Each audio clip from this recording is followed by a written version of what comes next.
그들이 입는 옷은 여전히 중세풍입니다. 마치 이 세상이 아닌 까마득한 다른 세상을 꿈꾸는 듯도 합니다.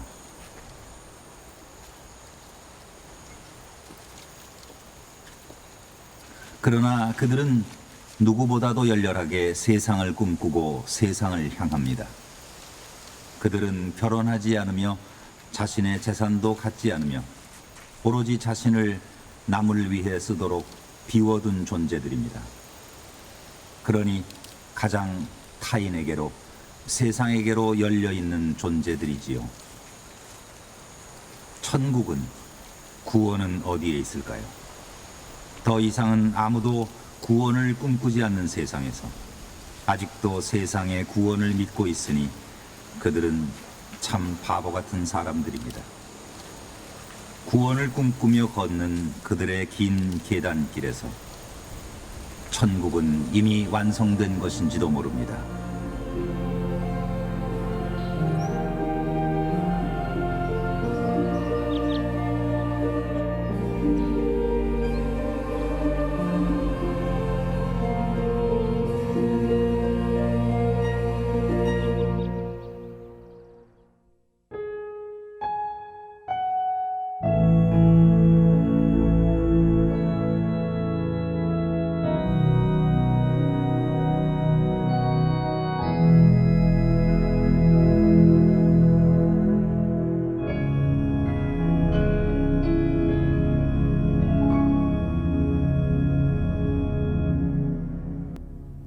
너 이스라엘아 들어라. 마음을 다 기울이고 정성을 다 바치고 힘을 다 쏟아 너의 주를 사랑하여라. 오늘 내가 너희에게 명령하는 이 말을 마음에 새겨라. 집에서 쉴 때나 길을 갈 때나 자리에 들었을 때나 일어났을 때나 항상 말해 주어라. 네 손에 메어 표를 삼고 이마에 붙여 기호를 삼으라. 문설주와 대문에 써 붙여라. 오늘 십자가의 길은 운명의 시간에 가까이 다가서게 만든 우리 인간들의 욕망에 대한 깊은 참회와 더불어 세상의 원리에 역행하기로 서원한 우리 자신을 위하여 바치겠습니다.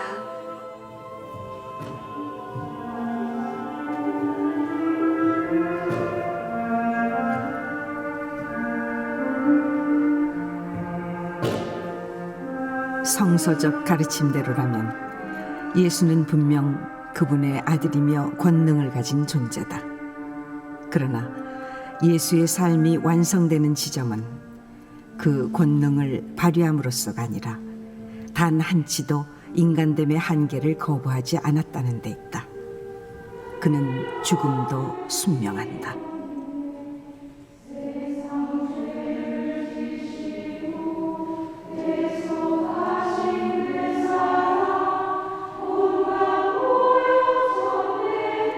예수라는 존재는 삶의 의미를 묻거나 삶의 목적을 물어야만 하는 그런 모순된 인격이 아니다. 그는 인간적 존재로서의 해석의 대상이 아니다. 그는 파견된 자고 그의 삶 자체가 그 파견에 순응하는 존재다. 그 절대적 순응, 그게 바로 순명이다.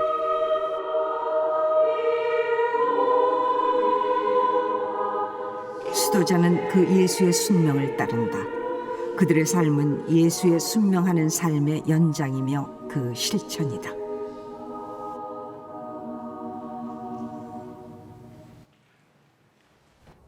하나님 정말 계신가? 이런 생각 있잖아요. 저도 이제 중간 정도에 막 하게 되는데 어떨 때는 정말 이 세상 정말 재밌는 것도 많고 요즘에는 너무 사람들이 똑똑해서 재밌는 거 많이 만들어냈는데 그걸 다 포기하고 이렇게 살아가는 것이 허무한 거 아닌가라는 어떤 영적인 공허함을 막 느낄 때 수도사람도 그렇고 삶 자체가 견디는 것밖에 없는 게 우리의 몫이 아닌가 하는 게 저는 그런 체험으로 그런 생각이 들거든요. 그래서 견디는 몫이 내 몫이라면 한번 기다려 보는 것. 그냥 막연히가 아니라 내가 해야 할 바를 하면서 기다려 보는 게 견디는 게 아닌가.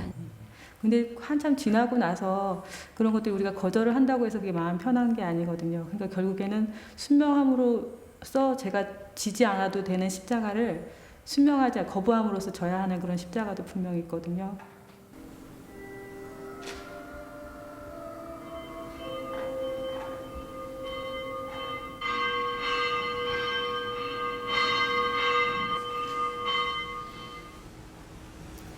비로소 조그만 쪽문이 열립니다. 그 문으로 들어갈 수 있는 단 한 사람, 미사를 집전해야만 하는 신부입니다.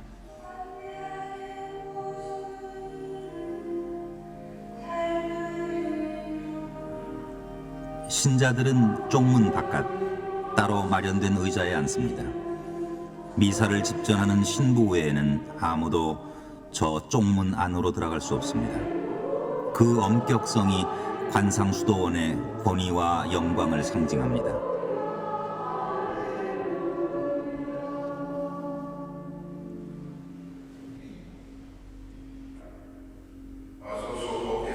관상수도원은 어떤 외부 활동도 없이 오직 기도와 침묵만으로 수도 생활을 실천하는 곳입니다.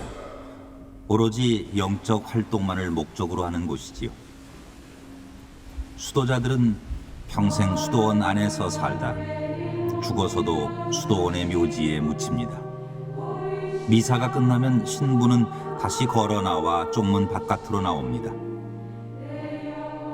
쪽문은 다시 닫힙니다.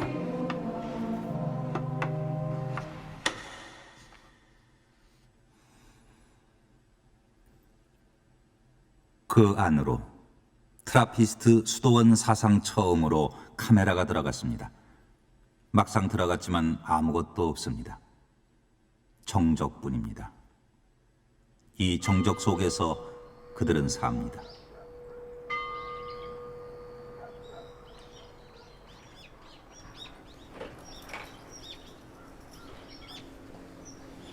아침 식사 시간이 끝나면 수도자들은 모두 자기 일터로 갑니다.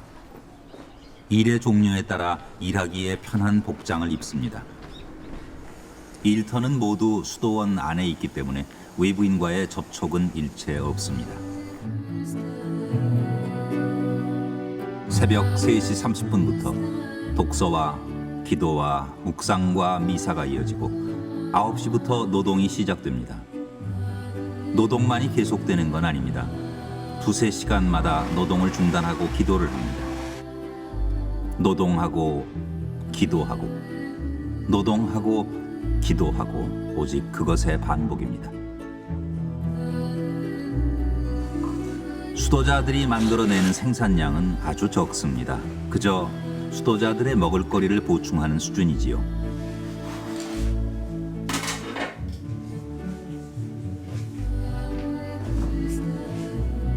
재화를 만들어내기 위한 노동이 아닙니다. 자신들의 식량을 만들고 노동 그 자체를 하기 위한 노동입니다. 한 수도자에게 한 가지 일이 정해져 있는 것은 아닙니다. 배우고 가르치며 역할을 바꿔갑니다. 기도 시간이 되면 일제히 노동을 중단하고 모여듭니다. 기도 시간의 간격은 2-3시간 정도. 성당에 들어갈 때는 꾸끌라라는 겉옷을 입습니다. 이들이 하루에 올리는 기도는 7차례. 초기 교회의 전통에 따라 3시경, 6시경, 9시경으로 불리는 기도까지 포함됩니다. 오로지 기도하고 또 기도하는 존재. 그들이 관상수도원의 수도자들입니다.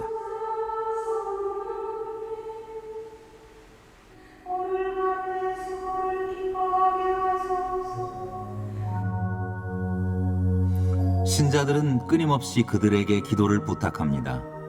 가톨릭에서 그들의 기도에 대한 신뢰감은 대단합니다. 물론 모든 것은 입구에서 메모지로 전달됩니다. 외부인과의 대화도 모두 메모로 대신합니다.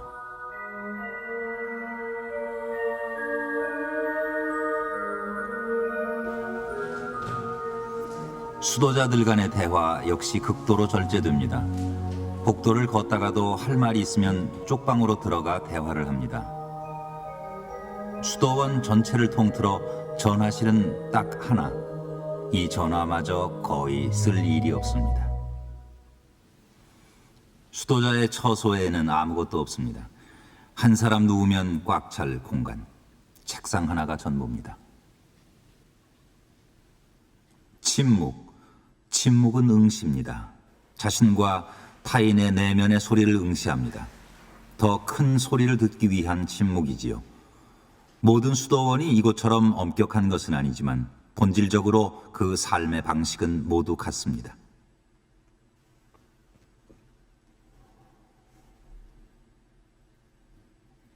수도자로 산다는 것은 무슨 의미일까요? 그들은 왜 이곳으로 오는 걸까요?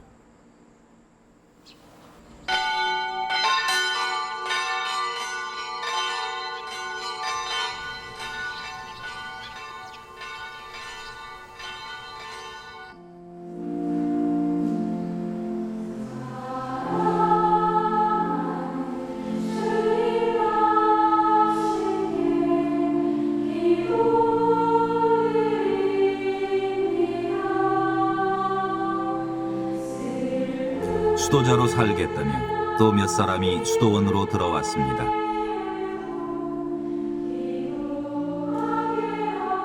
신자 집안이라 해도 막상 자식이 수도자가 되겠다고 했을 때 대부분은 반대를 하기 마련입니다. 말리기도 했겠지요. 왜 안 그러겠습니까? 누가 등 떠민 것도 아닌데 운명처럼 신을 만나 신을 선택했으니 부모에겐 그저 미안함 뿐입니다. 세속의 눈은 어쩔 수 없는 것이어서 사람들은 이제 그들이 고통 속으로 들어간다고 생각합니다. 그래서 모두들 저렇게 눈물로 보내는 것이겠지요. 그러나 저들만큼 꿈이 큰 사람들이 또 있을까요? 물질로는 가늠할 수 없는 더 큰 것을 가져보겠다는 꿈을 가졌으니 어차피 세속의 눈으로는 그들이 누릴 기쁨을 가늠할 길이 없습니다.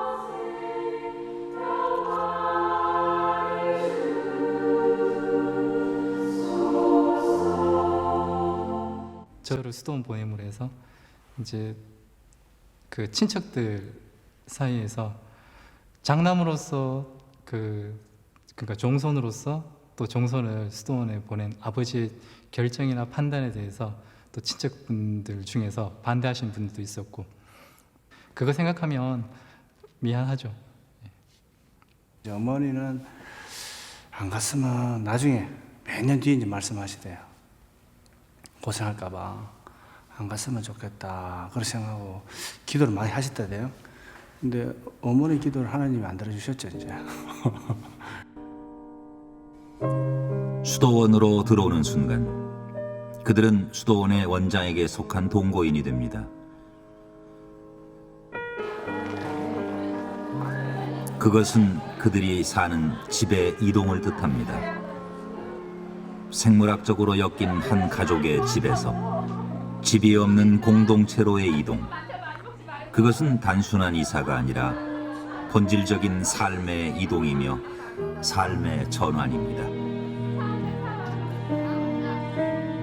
그렇게 오늘 또 몇 사람이 한 수도원 앞에서 멀어져가는 세상을 향해 인사를 합니다.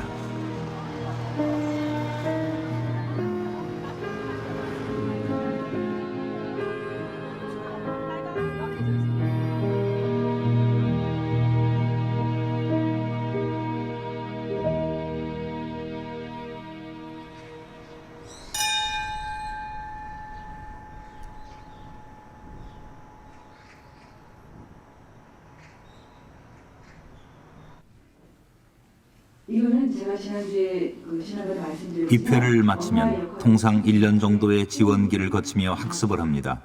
성서는 물론 윤리학이나 심리학까지 수도 생활에 필요한 전반적인 학습이 이루어집니다. 이 시기의 가장 핵심은 스스로에게 던지는 질문이지요. 나는 수도자로 살 수 있는가? 진정 그것을 원하는가? 지원자들은 늘 그것을 묻고 또 물을 것을 권유받습니다.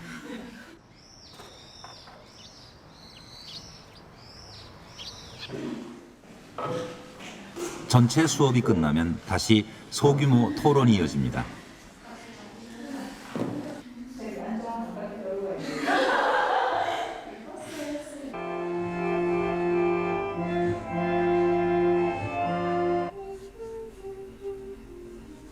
기본적인 음악 수업도 빼놓을 수 없습니다. 수도자들에게 성가는 신을 찬양하는 일임과 동시에 신의 존재를 느끼는 일입니다. 기본적인 창법은 물론 각자의 재능에 따라 필요한 악기도 배웁니다.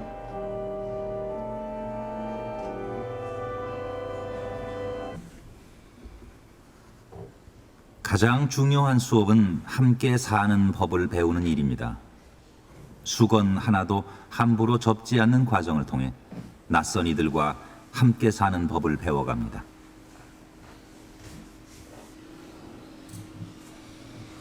여성 수도자들의 경우 자신의 옷을 스스로 만들어 입습니다. 남에게 의탁하지 않는 삶, 그거야말로 수도자가 되기 위해 배워야 할 가장 큰 수업입니다.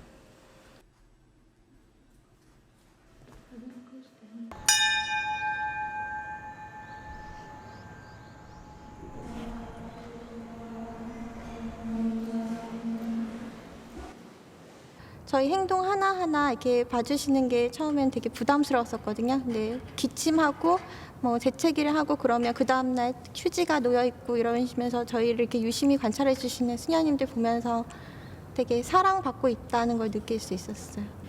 예, 보고 싶죠. 그러니까 그 입회한 언니들이나 그러니까 수녀님들이 집 생각 많이 안 나? 보고 싶지 않아? 이러면 대답할 때 이제 울먹울먹 거리면서 대답을 하게 돼요. 그래서 수녀님들을 많이 보게 돼요. 연세 많으신 수녀님들. 그 수녀님들한테 많은 조언도 듣고 힘들 때도 있겠지만 그런 시간대에 다 봉헌을 하라고 그런 말씀 많이 하셔요.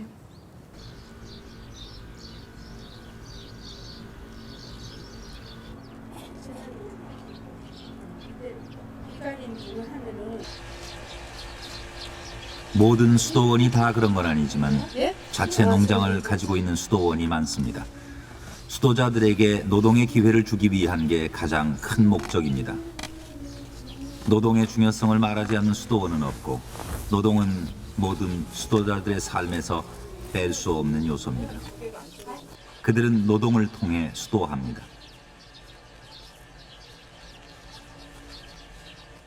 수도 삶 자체는 저 느낌상 안에서는 자기 수련이 끊임없이 필요한 것 같아요. 그리고 늘 다시 심어줘야 할 것 같고 정말 포도 하나를 봐도 좀 없어야 할 부분을 우리가 갖고 사는 부분이 참 많잖아요. 그런 부분을 정말 과감하게 이렇게 전지하고 떼어내야 하는데 어저께 이거 하면 내내 그런 생각이 들더라고요. 그래서 그런 부분을 떼어낼 때 우리 삶이 좀 더 풍요로운 결실을 맺지 않을까 하는 이렇게 자연적인 이렇게 묵상을 하게 되는 거예요.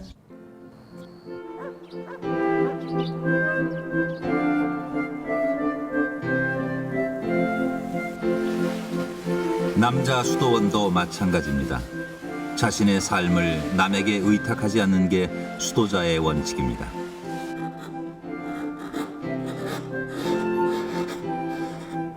이 수도원에서 수도자들이 만들어내는 생산품은 전문가의 수준을 유지하는 것으로도 유명합니다.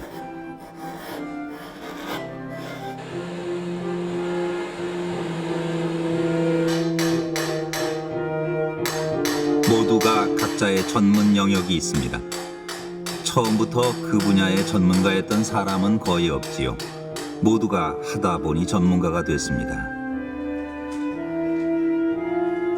생산품은 거의가 성당에서 쓰이는 제품들입니다. 일반인들이 만들어내는 제품보다 질이 좋아 모두 이곳의 생산품을 원하지만 그 수요를 다 채울 수는 없다고 합니다. 모든 수도원은 본래 자급자족이 원칙입니다. 그러나 노동력이 한정돼 있다 보니 자급자족하는 수도원은 많지 않습니다. 최대한 거기에 다가가려는 것. 그것이 이들 노동의 이유입니다.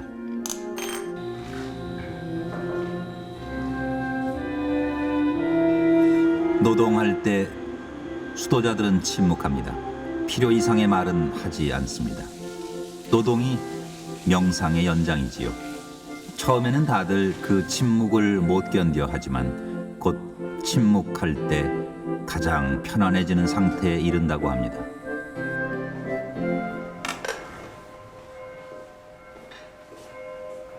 형제들은 제6시에 식사를 하고 저녁에도 식사를 할 것이다. 부활절까지 식사 시간이라고 예외는 아닙니다. 꼭 한 명씩 따로 정해 책을 읽습니다. 한 끼의 식사도 명상의 연장이 되는 것이지요. 수십 명, 수백 명이 함께 모여 살다 보니 지켜야 할 규칙도 많습니다. 그러나 아무리 규칙을 많이 만들어도 낯선 이들이 함께 산다는 것은 결코 쉬운 일이 아닙니다. 살아온 배경도 다르고 습관도 다르고 말투도 다릅니다. 지독한 자기 절제가 없이는 불가능한 삶입니다. 이 어떤 제가 들어갈 자리가 이렇게 만들어진 자리들이 있거든요. 퍼즐 맞추다 보면 거기에 제가 맞춰 들어가는 연습을 하는 거죠. 이제 그랬을 때 공책 하나의 이제 그림이 되는 거를 이제 알기 시작하는.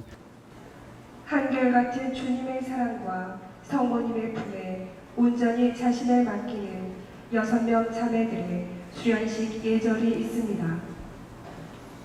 한 명의 수도자가 탄생되기까지 거쳐야 할 통과 의례는 4-5차례. 통상 수련기에 들어설 때 처음으로 수도복을 입게 되는데 아직 정식 수도자랄 수는 없습니다. 생활이 될 수 있도록 사랑과 은총을 더해 주소서. 지금까지는 최 베네란다라고 불렀으나 이제부터는 마리아 베네란다 수녀라고 부르겠습니다.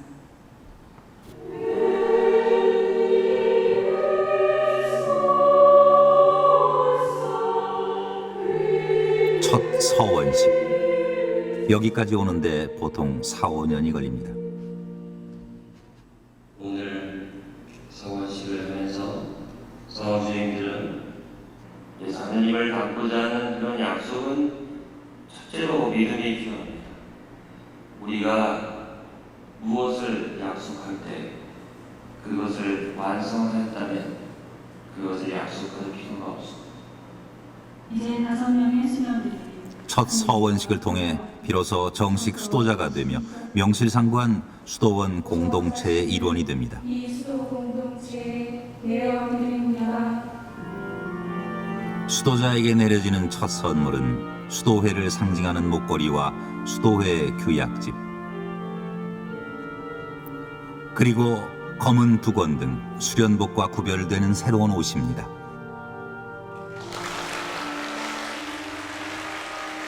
흰 두건에서 검은 두건으로 바뀌었습니다. 수도자의 탄생을 의미합니다. 오늘 이렇게 이 세상에 5명의 수도자가 탄생했습니다. 이로써 무조건적인 순명의 삶이 시작됩니다.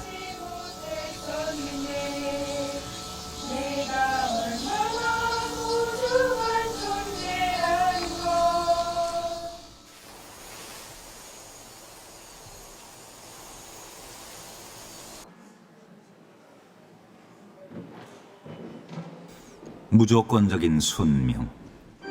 이들은 그 이유를 묻지 않습니다. 그 이유의 절정에 예수의 부활이 있습니다. 죽음 끝에서 예수는 부활하지요. 성서 안에서 예수의 부활은 더 이상의 의심은 끝났다는 것을 상징합니다. 부활로서 모든 것은 증명이 됐고 그것은 그대로 순명의 이유가 됩니다. 완벽한 순명. 그것은 결국 예수를 증명하는 일의 다른 표현입니다.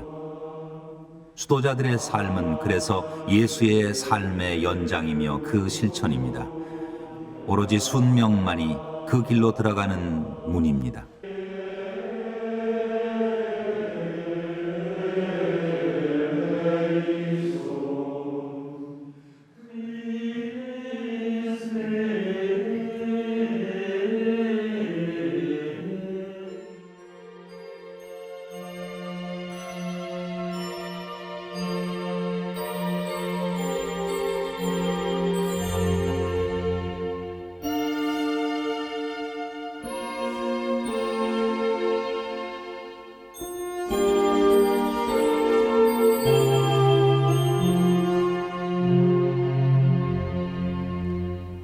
그것은 아무나 할 수 있는 일이 아니다.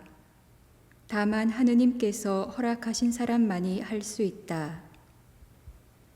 처음부터 결혼하지 못할 몸으로 태어난 사람도 있고, 사람의 손으로 그렇게 된 사람도 있고, 또 하늘나라를 위하여 스스로 결혼하지 않은 사람도 있다.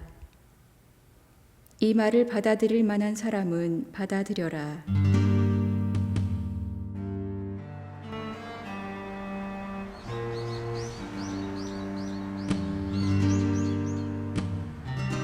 예수는 결혼하지 않았다. 그에게는 아내도 없었고 자식도 없었다. 그것은 나를 버림으로써 우리를 취하는 것과 같다. 예수의 관심은 언제나 안에 있는 것이 아니라 나 밖에 있었다. 최후의 만찬에서 빵을 나누며 그것을 자신의 몸이라고 했던 비유는 나를 버려 남을 먹이겠다는 그 몸에 대한 한 상징이다. 예수라는 존재는 빵이 쪼개지고 포도주가 흐르듯이 밖으로 확장된다. 아내를 얻지 않고 자식을 두지 않았던 독신, 그 정결의 의미는 바로 그 밖으로의 확장에 있다. 수도자들의 독신은 밖으로 확장된 예수의 삶을 연장시키는 조건이며 그 실천의 약속이다. 물론 끊임없이 살아있는 건강한 육체이기 때문에 뭐 관에 들어갈 때까지 계속 아마 쉽지는 않을 것입니다. 처음에 이제 독신이라고 그랬을 때 저는 좀 두려웠어요. 아, 나 혼자 사는구나. 그리고 나를 사랑해주는 사람도 아무도 없구나. 이렇게 생각을 했는데요. 여기서 생활하면서 이제 느낀 거는, 아, 우린 사실 내가 독신이지만은 결코 독신이 아니구나.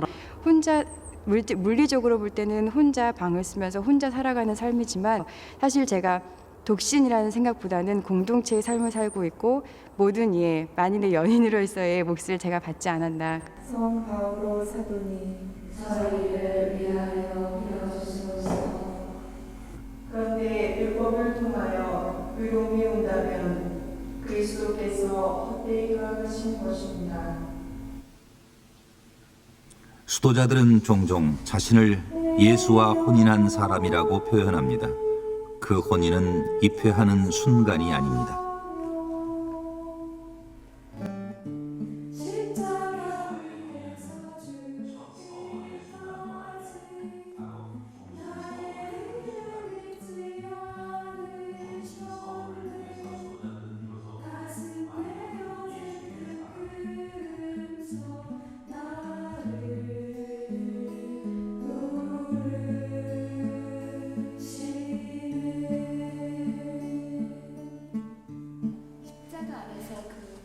혼인잔치를 벌인다는 의미가 정말 사실 굉장히 이렇게 눈물나게 감동적이었어요.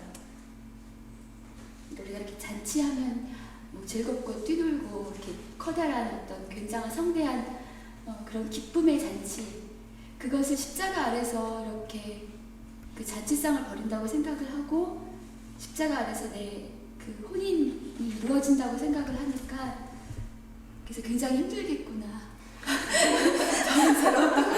저분처럼 가시관도 써야 되고 때로는 머리도 박혀야 되겠지만 내 스스로 못을 빼지는 말아야겠다. 그리고 그것이 기쁨이 되는 그 순간까지 제가 주님하고 영원히 살 수 있다면 그것으로 참 행복하겠구나. 주님의 신부이면서도 우리는 그런 제자라는 또한 또 독특한 이렇게 그런 신분으로 또 주님과 하나 된다라는 것이 더 새롭게 이렇게 되고. 저도 많이 울었어요. 정신소원 하면서. 모르겠어요. 그 정신소원 할 때 그 마음 밑바닥에서부터 이렇게 북받쳐 오르는 그 감동이나 하여튼 그 뭐라 말할 수 없는 벅참들이 이제 말 한마디 한마디 하기를 말 한마디 한마디 하는 것이 정말 힘들게 할 정도로 그런 그 감동과 벅참 속에서 정신소원을 했었어요. 그리고 많이 울었어요. 그 시작부터 끝날 때까지. 진짜 종신서원에 가서는 아무 생각도 없어요. 그 전례가 좀 복잡하거든요. 그러니까 이 전례를 맞춰야 된다는 그 생각에 너무 긴장을 해가지고 그러니까 미리 연습할 때는 몰랐는데 그 날은 내가 뭘 서원을 했는지도 사실 기억이 잘 안 날 정도로 이렇게 긴장을 하고들 하는데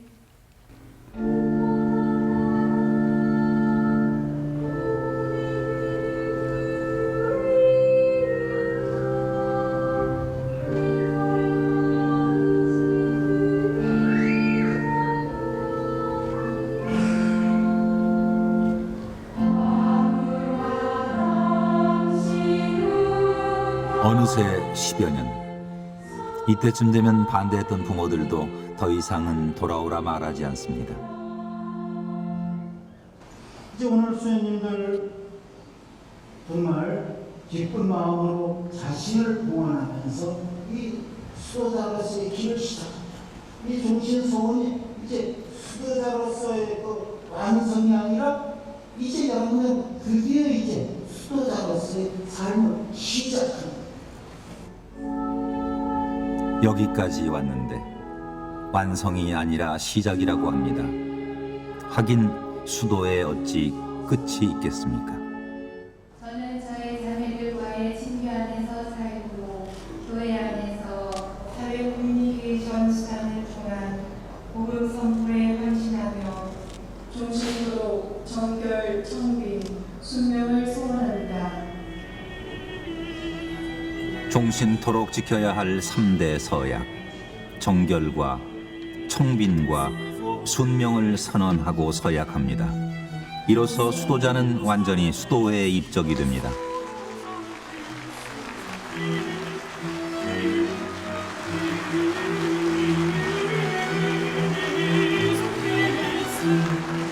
처음 입회자들 중 보통 반이 떠나고 반만이 종신서원에 이릅니다. 그만큼 수도자의 삶이 힘들다는 뜻일 겁니다. 사랑이잖아요. 그러니까 완전한 사랑이 이제 정결인데, 그러니까 우리가 하느님을 향해서 흩어지지 않는 마음으로 올곧게 이렇게 가는 걸 갖다 정결한 마음으로 이제 사랑을 하는 건데 결국에는 인류애적인 것들을 더 폭넓게 얻는 것 같아요. 최대한 누구한테라도 다 주고 싶으니까. 그래서 그런 의미에서 참 이 정결이라는 거 그것도 큰 선물이 아닌가. 흔히 사람들은 동정을 지키며 살아간다고 하면 성을 제거한 고통스러운 삶으로 생각합니다. 그러나 수도자들에게 정결이란 그렇게 단순한 의미가 아닙니다.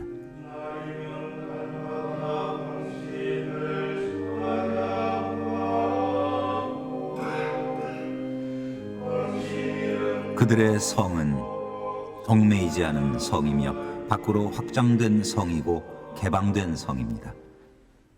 사람의 아들은 이른 이를 찾아 구원하러 왔다. 한 존재를 확장시키고 개방시키기 위한 조건으로서의 정결. 그것이 수도자들의 정결입니다.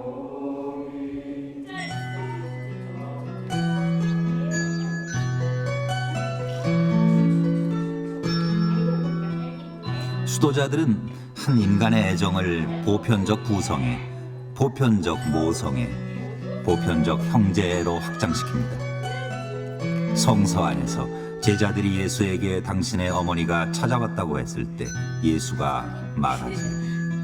누가 내 어머니며 내 형제들인가? 바로 이들이 내 어머니며 내 형제다.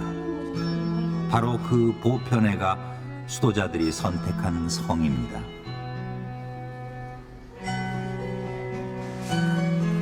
수도자들은 한 가정에 매이지 않은 자신들의 조건을 이용해 가족이 필요한 이에게 가족이 되어줍니다. 지금 현대 사회복지에서는 그 대규모 시설을 좀 탈피하고 소규모로 운영해서 그 대상자들에게 최적의 서비스를 제공하는 차원에서 그룹 소규모 그룹이 이미 그 유럽의 선진국들은 그런 식으로 하고 있는데 그래서 이제 그런 차원에서 저희들도 시작을 했었습니다. 일반 가정처럼 그래서 이제 뭐 적정 인원이 저희가 이제 규모는 한 7명이거든요. 원장을 여기서는 이제 아버지라고 이제 부릅니다. 이제 아버지라고 부르고 그 보조하는 그 수사는 이제 삼촌이라고 부르고 이 주방에 계시는 이 자매님은 이제 이모라고 부르는데 그게 이제 그런 호칭들이 일반 가정처럼 그런 분위기를 내기 위해서 이렇게 저희들이 이렇게 부르고 있습니다. 좋아요. 영적인 도움이 필요한 이들에게 수도자들의 역할은 더 절실해집니다. 그래도 고향이 최고죠. 그때부터는 처녀적부터 아이고. 호스피스 환자들은 다른 환자들과 달리 자신의 죽음을 향해서 가고 있는 환자들입니다. 어느 누구도 경험하지 않은 그러한 영적인 고통을 향해서 가고 있고 어느 누구도 함께 그 고통을 나눌 수가 없는 아주 외로운 상태입니다. 그런 상태에 있는 환자들을 옆에서 끝까지 그 임종 환자들이 죽음을 맞이할 수 있게 함께 해주는 역할이 또 수도자의 역할인 것 같습니다. 말씀의 봉사직을 합당하고 슬기롭게 수행하겠습니다. 예, 수행하겠습니다. 모두 무릎을 꿇으십시오.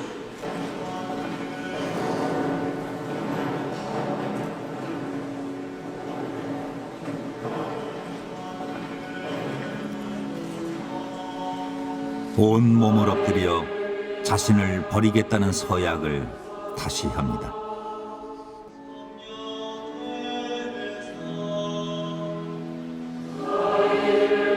성서 속에서 예수는 늘 길 위에 있습니다.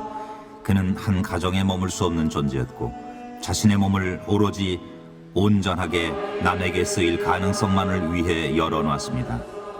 그는 재현된 몸이고 받쳐진 몸이며 오로지 타인을 위해서만 존재하는 몸입니다. 수도자들은 그 예수의 삶을 연장시키고 실천합니다.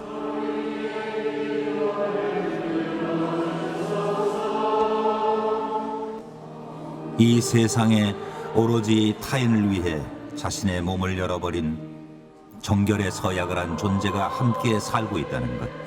그것은 어쩌면 이들의 종교가 인류에게 주는 마지막 선물 같은 것일지도 모르겠습니다.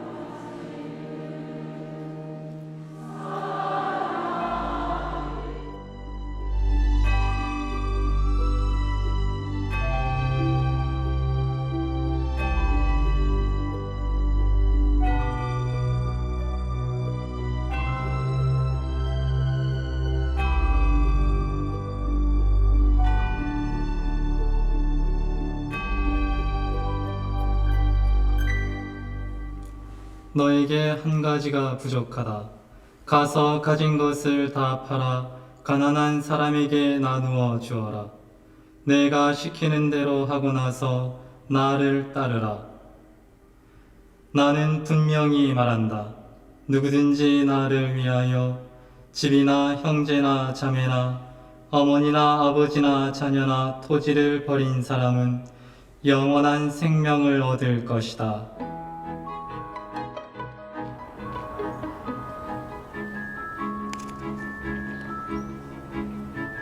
예수는 가난 그 자체를 요구하지 않는다.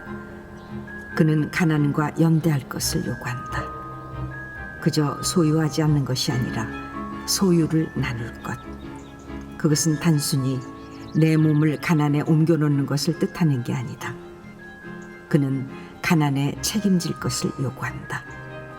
예수의 청비는 바로 그것 때문에 의미를 가지며 거기에 역사적 존재로서의 예수의 위대함이 있다. 예수가 옹호하고 구원하고자 했던 이들은 늘 가난한 이들이었다. 예수를 따르는 그리스도교란 그래서 필연적으로 가난 위에 서 있을 때만 현실적인 의미를 갖는다. 정결과 순명은 내 개인적인 어떤 그런 참여라고 한다면 이 청비는 구체적으로 다른 사람에게 분배가 돼야 된다는 거. 내가 갖고 있는 시간과 내가 갖고 있는 어떤 에너지를 다른 사람들에게 나눠줄 수 있는 마음이 있느냐 없느냐. 청빈이라는 것은 사실은 어떤 물질적인 것에 이런 그 버리는 그것이 아니라 결국 궁극적으로는 이제 궁극적으로는 어떤 자신을 비우는 작업이잖아요. 프란스 성인이 얘기했던 것은 시네 뿌로뿌리오라 그래가지고 그러니까 이제 어떤 나 존재 자체도 없어지는 거. 그게 궁극적인 이제 청빈의 어떤 가장 위에 있는 어떤 그런 이제 목표죠. 그것에 가기 위해서는 일단 물질적인 것부터 저희들이 버릴 수 않은 어떤 그런 작업이 필요하다는 거죠. 그들은 기꺼이 가난 속으로 갑니다. 가난한 지역에 저희가 들어와서 직접 살면서 그 지역에서 필요한 일들을 하는 거 그렇게 정의할 수 있겠죠. 그래서 그 지역에 사는 것 같이 그게 이제 원칙이고요. 실제로 제가 가난이 뭔지 부딪히게 되고 또 몸으로 알게 되고 또 저희 삶도 실제로 더 가난하게 살 수뿐이 없고 이 지역에서는요. 이 동네 특징이 30-40년은 다 살고 있어요. 이 동네에서 살고 있고 어떤 집은 40년 동안에 남의 집을 살고 있는 거예요. 집주인은 따로 있고 물론 한국 사회 많이 변화됐죠. 근데 사실은 이 동네 와서 보면은 제가 자라던 때나 더 못한 그런 환경에 지금 살고 있습니다. 인류가 생긴 이래 가난은 늘 있어 왔습니다. 늘 있다는 그 현재성 때문에 언제나 가난은 당대의 문제이며 인류가 계속 지고 가야 할 짐이 됩니다. 예수의 고민은 끝난 게 아닙니다. 저희 나름대로는 정말 예수님을 모시는 마음으로 정말 가장 낮은 자로 오신 아기 예수님을 저희는 항상 맞이한다고 생각을 하거든요. 그래서 기쁘게 하고 이렇게 들어오면 아낌없이 그냥 저희를 위해서 주는 게 아니라 저분들을 위해서 주시는 거기 때문에 쌓아두는 것이 아니라 그냥 그 자리에서 다 주세요. 드리고 또 기뻐하는 모습 보면 저희도 기쁘고요. 그래서 저희는 행복해요. 더 큰 가난이 있는 곳. 수도자들은 그곳을 찾아갑니다. 장애인들을 만나러 이제 그 주소를 들고 시골에 가서 동네 사람들한테 제가 소팥을 만나러 왔는데 소팥 내 집이 어딥니까? 장애인인데. 그러면 아유 걔는 장애인이라서 쓸데가 없어요. 걔를 왜 만나요? 이렇게 얘기를 해요. 그래서 이제 그런 것들 좀 바꿔주는 자존감들 좀 키워주고 그런 이제 교육들을 같이 하고요. 1년 동안. 우리 이제 그 조은 수사님이 하시는 일들이 이제 그런 거죠. 같이 만나서 이야기해주고.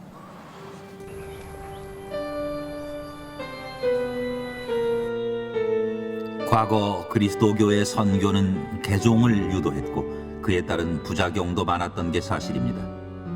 불교 국가에서 가난한 이들을 돕는 이들에게 선교는 어떤 의미일까요?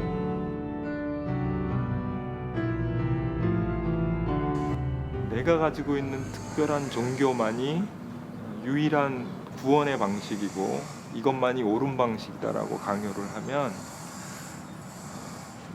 내가 가진 종교가 다른 사람들에게 무기로 칼로 다가갈 수가 있거든요. 이 사람 그쪽 지역에서 이 사람들이 믿고 있는 종교가 무엇인지 우리가 좀 알아야 되고 존중해야 되고 몇 사람이 천주교 신자가 됐냐가 중요한 게 아니거든요. 저희들한테는 그런 식의 선교가 아니라 이 사람들이 정말 내적인 편안함과 미래에 대한 희망을 가질 수 있도록 우리가 어떻게 도와줄 수 있는가라는 어떤 그런 계속 이어지는 삶을 통해서 우리의 그 가치들, 사랑이라는 예수님의 가치들이 이 사람들에게 전달될 때 그 진정한 선교가 아닌가. 모든 것이 풍족하고 돈만 있으면 뭐든지 가질 수 있는 서울이라는 도시보다는 여기서 팔이 없을지언정 다리가 절뚝거릴지언정 그런 사람과 함께하는 것이 더 가슴 따뜻하고 더 행복하다는 표현은 좀 그렇고요. 좀 마음이 꽉 찬 느낌 있죠. 기후 자체가 워낙 따뜻해 이모작까지 가능한 나라인데도 가난한 사람이 그렇게 많습니다. 이들에게 필요한 것은 더 나은 삶이 있다는 자각, 삶을 바꿔보겠다는 의지 같은 것일지도 모릅니다. 캄보디아에서 제일 중요한 게 어떤 가난 퇴치보다는 제일 먼저 의식화되는 것이 가장 중요하다고 이렇게 믿고 있고요. 또 지금 그렇게 하고 있는데 의식화에서 가장 기본적인 그 방법 중에 하나는 첫 번째 이제 중등 교육이라고 생각을 하거든요, 다들.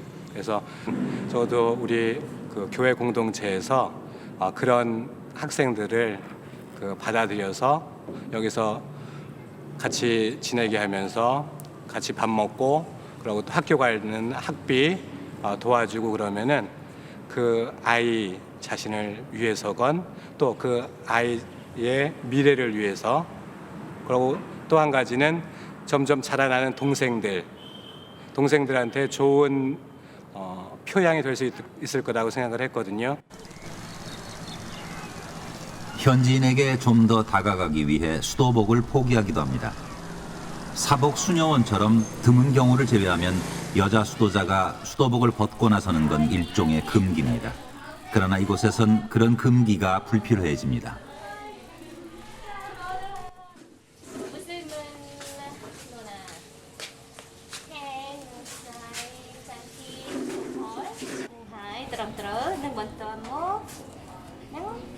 Soul. Soul. Soul. Soul. Soul. Soul. Bây giờ tôi chưaมีสำเร็จจะสำเร็จพี่รู้แบบตัวชนิดส้มดักมือดิมได้ฮอนอลุพิอาโนบ้านจ้ะตั้งลมเศร้าสาชีจ้ะโอเคจับประดาวมือปีใบบัว Do, re, mi, fa, sol, sol, sol. Sengat dengan do sengat do terang kagrau re terang do thay sao nhỉ nhưng min piano min something 인내 뭐더비 수도복이라는 게 저희의 정체성을 사실은 나타내 주잖아요. 사실은 이것이 상황에 따라서, 장소에 따라서, 나라에 따라서 그게 다 똑같지는 않잖아요. 그리고 선교라는 게 딱 이렇게 고정된 어떤 틀 안에 정해져 있는 게 아니라 그 상황에 따라서 저희가 어디 가는 곳 아니면 시간에 따라서 융통성 있게 변화될 수 있는 가끔 그리울 때가 있어요. 그렇지만 이제 다른 곳에 가거나 아니면은 1년에 한 번이나 이렇게 입을 기회가 있을 거예요. 프놈펜에서 같이 가끔 수도자들 모임이 있거나 그러면은 그때 입을 수 있거든요. 이제 그걸로 만족해야죠. 충분하고요, 그걸로. 예.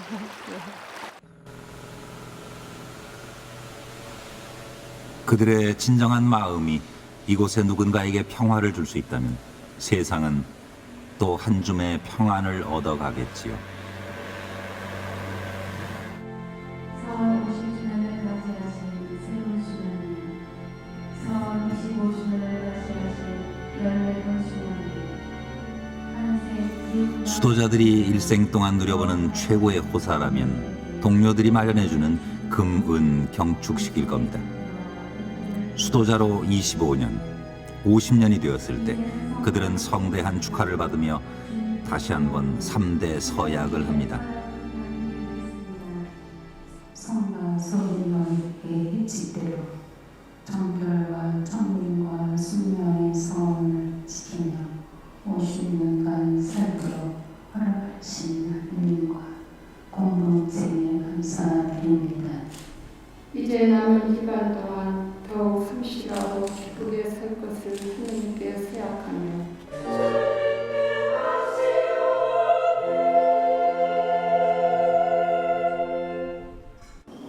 사실 하나님의 도구로 쓰기에는 참 부족한 저지만은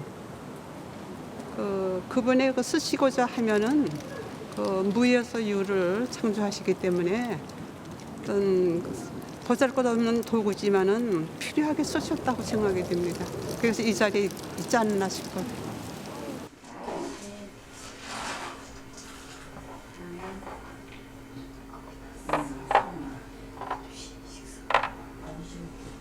수도자들의 노년은 지극히 평화롭습니다. 수도원 안에 마련된 공간에서 그들은 서로를 돕고 삽니다. 보통 20대에 들어왔으니 60년, 70년을 수도자로 살아온 사람들입니다.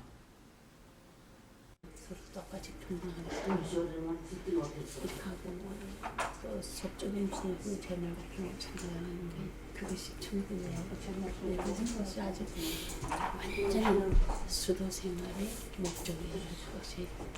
그래서 하나님 앞에 도기를 하면서 약속을 하면서 최고천자 앞에서 약속을 하면서 일생을 그렇게 지낸 겁니다.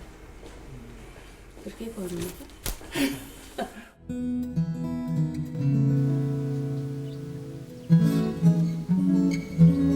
평생을 남에게 의탁하지 않고 자신의 몸에 필요한 노동을 남에게서 구하지 않았습니다.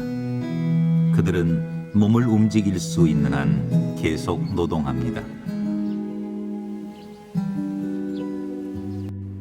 여기서는 좀 기도 시간이 많고 저는 그도 조금 귀가 조금 들린다고 전화 받는 소임을 좀 하거든요. 그리고 이제 시간 이제 조금 나는 대로 이제 내 좋아하는 거 이제 꽃도 가꾸고 뭐 이런 거 하고 그래서 시간이 꽉 짜지 뭐 이렇게 외롭다 뭐 이렇게 아이고 이 시간이 이렇게 많구나 하는 걸 아직 못 느껴요.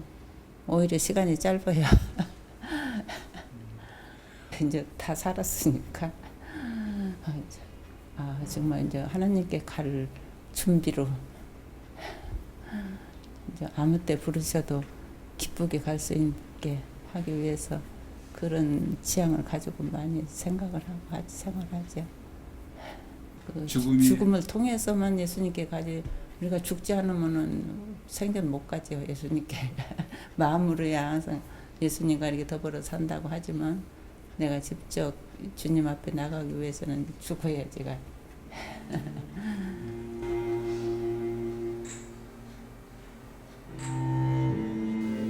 노 수도자들은 젊은 수도자들에게 자신이 가야 할 길의 표상이며 하나의 모델입니다.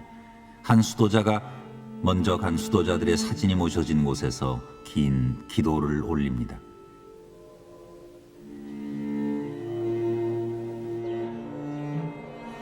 노 수도자가 병들면 젊은 수도자들이 그들을 돌봅니다. 자신이 살아갈 길을 먼저 산 이들을 돌본다는 것. 그것은 수도자의 삶을 응시하고 명상하는 일이기도 합니다. 처음에 들어와서는 좀 많이 힘들었던 게 제가 좀 정성을 들여서 간호했던 분이 수사님께서 그 작년 6월에 돌아가셨거든요. 그때 이제 좀 속으로 많이 울기도 하고 뭐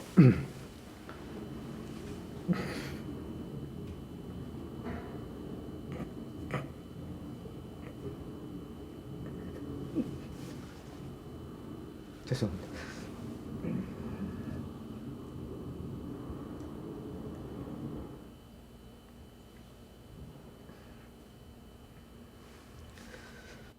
진짜 정성을 들여서 그 간호했던 분이 갑작스럽게 이렇게 돌아가셨을 때 참 원망도 많이 했고 하느님한테 원망도 많이 했고 그런데 이제 시간이 지나면서 그런 생각이 들더라고요. 삶과 죽음은 이제 인간이 어떻게 할 수 있는 게 아니다라는 것도 이제 깨닫게 되었고 오늘 또 한 명의 수도자가 세상을 떠납니다. 순명과 정결과 청빈의 서약으로 평생을 살아온 그의 손에 묵주 하나가 감깁니다. 이것으로 서약은 완결되고 한 수도자의 육체적 삶은 종결됩니다. 그 다음의 일이야 어차피 인간의 몫은 아닙니다. 묵주 하나만 들고 가시는 그 모습을 보면서 완성하셨구나. 이제 드디어 완전한 일치 그 소금 인형이 바다에 푹 빠져가지고 소금인지 물인지 모르는 것처럼 그냥 하나가 된 것처럼 이제는 저 선배 수녀님도 완전히 하느님과 하나가 되는구나. 어른 수녀님들이 이렇게 그런 말씀하시더라고요. 이렇게 관뚜껑 닫을 때 진짜 수도자라고 할 수 있다고. 정말 저도 밖에 있을 때 단번에 모든 걸 이루고 싶고 그냥 빨리빨리 하고 싶고 빨리 결과를 보고 싶고 그런 성향들이 강했는데 이렇게 수도 생활하면서는 그런 것들을 버리고 더 인내하고 기다리고 나를 받아들이는 것처럼 다른 사람들을 받아들이고 그런 것들. 수도자들은 죽어서 수도원의 묘지에 묻힙니다. 죽음의 순간까지 순명과 정결과 청빈의 서약을 지켰으니 그렇게 예수의 삶은 이 세상에서 또 한 번 증명되고 또 한 번 실천되었습니다.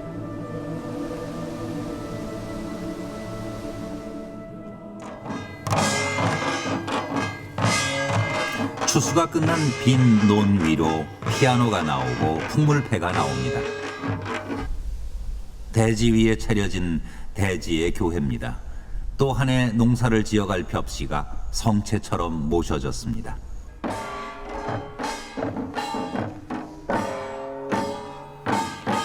남에게 의탁하지 않는 노동, 그것은 빼앗지 않기 위한 노동입니다. 최소한의 것만을 얻으며 단 한 톨의 벽시도 개인을 위해 쌓아두지 않습니다. 그들에게는 창고가 없고 숨겨두고 먹여야 할 애달픈 아이도 없습니다. 그 빈 몸으로 그들은 세상의 가난을 품고 세상의 고통을 품으려 합니다. 그것으로 세상을 구원하려 합니다.